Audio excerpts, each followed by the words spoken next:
So Nico Harrison said that he has no regrets trading the Mavericks superstar, no regrets trading Luka, despite universal backlash. Every single person in lockstep that you're wrong. And he is standing, Nico Harrison, on top of I effed up mountain, and he's saying, no, I'm right. So if you didn't hear the quote, now we don't have video of this, and I don't believe there's any that is out there. It's not allowed. We'll explain why in a second. But Nico Harrison said he has no regrets trading away the aforementioned Luka. He said there's no regrets on the trade. He grumbled during this roundtable discussion with the media. Part of it is doing the best thing for the Mavs. Now, Nico Harrison gushed that he believes the team post-trade, which was intended to be on the court before all the injuries, is a, quote, championship team. Nico added that once everyone is at full strength, the team will have one of the strongest front lines in the NBA. Okay, let us discuss. So why don't we play the What's the Word game? Let's play What's the Word game. I love What's the Word game. One of my favorite games. What's the Word? I love words. I like the lexicon. All right, here's the What's the Word game. Question. Mavs GM Nico Harrison saying that he has no regrets for giving away Luka Doncic to the Lakers is blank. So I've got Captain Jack Sparrow, Charlie the Tuna, and Aretha Franklin. And we'll combine all these things together, and we are going to make some antacid, which is what the Dallas fan needs. So, again, answer the question. Mavericks GM Nico Harrison saying he has no regrets for giving away Luka Doncic to the Lakers is blank. What's the word? My word is devilish, as in crafty and devilish. All right? That's my word here. That's number one. Every man, woman, and child. Every man, woman, and child knows that this was not a trade. This was a giveaway.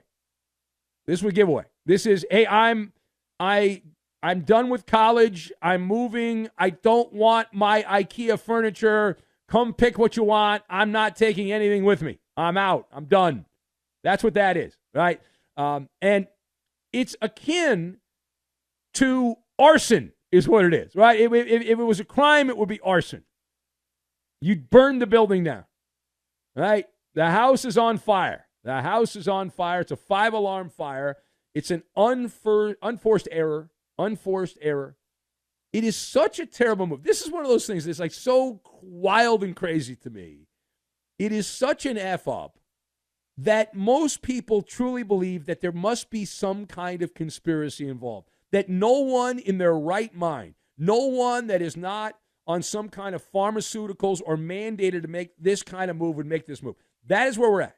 So either it was the Maverick owners who want to move the team out of Dallas and move them to Vegas, and they want the fans to turn on the team, and so they traded the top player for nothing, gave him away.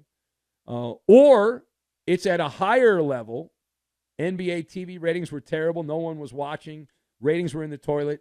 Adam Silver and the people in New York there on Fifth Avenue got together, and the TV people are saying, we're paying you a lot of money, and you're not giving us return on investment, and we're going to have to give make goods. Because in television and sometimes in radio too, if you promise an advertiser a certain audience and you don't give them that audience, you have to then make up those commercials. And there's nothing that executives in television and radio hate more than make goods. They can't stand it because they're giving free spots away because they didn't provide the audience they promised to provide. It's problematic. So that's one of the conspiracies. And while we are in line, and I want the record to show that we are in line, that Nico Harrison is a big dummy. He's a big dummy. He's a schmendrick. I have an unpopular take. I'm about to share an unpopular take. I'd like to warn all the affiliates, unpopular take coming down the pike. The part of Nico Harrison not apologizing is the correct call. It is the right call. Let me explain. It's Captain Jack Sparrow-like. It is savvy. It is savvy. Public figures, I've said this for years. This is not an original take, but it applies to this. If you're a public figure, you should never apologize. And in this case, you certainly shouldn't. I'll tell you why. Because the Maverick fan is not going to forgive you. This is an unforgivable sin. What you have done is a war crime. In the sporting world, it's a war crime. We need to have a tribunal here. The fan also does not care if you're sorry. They don't care if somebody else told you to do it. Right? They just want to use your apology against you. And the moment that Nico Harrison apologizes, he's admitting culpability. He's admitting guilt. It's not going to make anyone feel better. It's not like Luka's going to walk back and put on a Maverick uniform again. And it's just going to pour gasoline on the fire, and the lunatics are going to go 10 times harder after Nico Harrison. So the top course of action here is to just not acknowledge the outrage. And so I actually agree with that part of it. Now, there's other parts of this that are completely ridiculous. Now, turning to page 2. One of those would be Nico Harrison. He was asked at this little shindig if he feels an obligation to the Maverick fan, if there's an obligation to the fan. And he said, no. He said, no, my obligations are to the Dallas Mavericks. What's in the best interest of the Dallas Mavericks. That's the most important thing, close quote.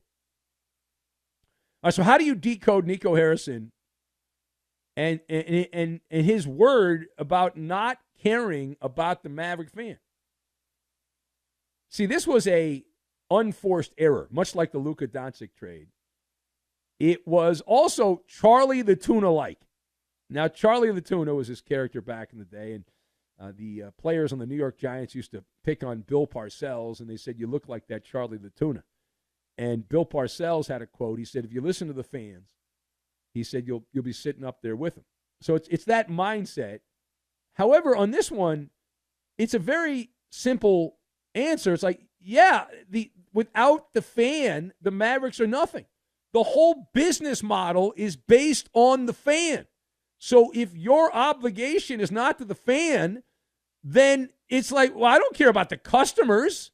You're literally serving the customers, you moron. And what do you need in that profession?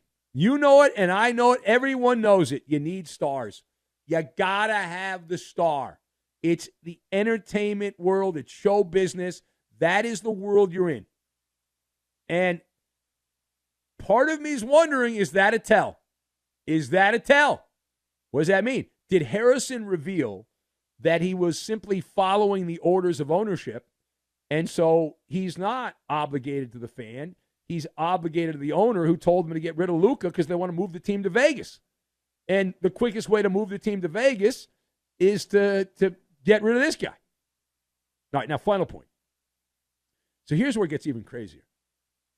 There were reports throughout the day, and some of this happened while I was sleeping, but when I woke up, I was acutely aware of what was going on. I was dialed in. So why did the Dallas Mavericks outlaw cameras? Why did they ban cameras from the Nico Harrison news conference? So not only did they ban cameras, originally they banned recording devices, which I'm pretty sure makes it not a news conference and makes it like just like a board meeting or something like that. But my answer is it's the Aretha Franklin tune from back in the day, Chain of Fools. It is a PR debacle. What are you afraid of? Like, what are you doing? And the other thing that drives me nuts, and this I've been battling this for a long time, these teams, and we talk about it on these airwaves, you know, the media elites that cover the games that are inside, handpicked.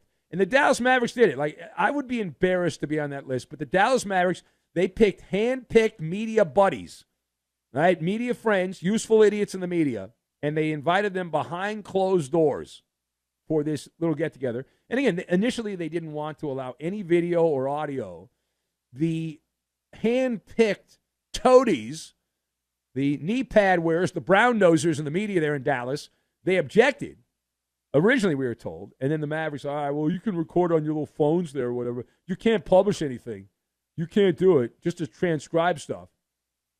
Talk about real balls. Real balls. Now, the other theme here is that the Mavericks traded for Anthony Davis, and we mentioned the quote from Nico Harrison. He said, well, it would have worked out if the injuries hadn't happened. And you know what that is? That is a steaming shovel full of bullshoy. It is piping hot fertilizer is what that is. And ifs and buts were candy and nuts, you'd win the championship every year. The criticism of the trade, the whole point that people were going to was that you didn't get enough in return, and what you got was a damaged player in Anthony Davis. You can't play the injury excuse when you trade for a player that is universally known as a broken down, useless player because he's not dependable. And then he gets broken down and becomes useless. You can't then say, well, if only we had stayed healthy. Again, ifs and buts were candy and nuts. You'd win the championship every year. And the Mavericks now, they're building around two injury-prone players, two aging players, Kyrie Irving and Anthony Davis. And if you look at their injury charts, it goes on page down, page down, page down, page. I mean, it just keeps going and going. It's like the Energizer Bunny. It goes and goes and goes and goes.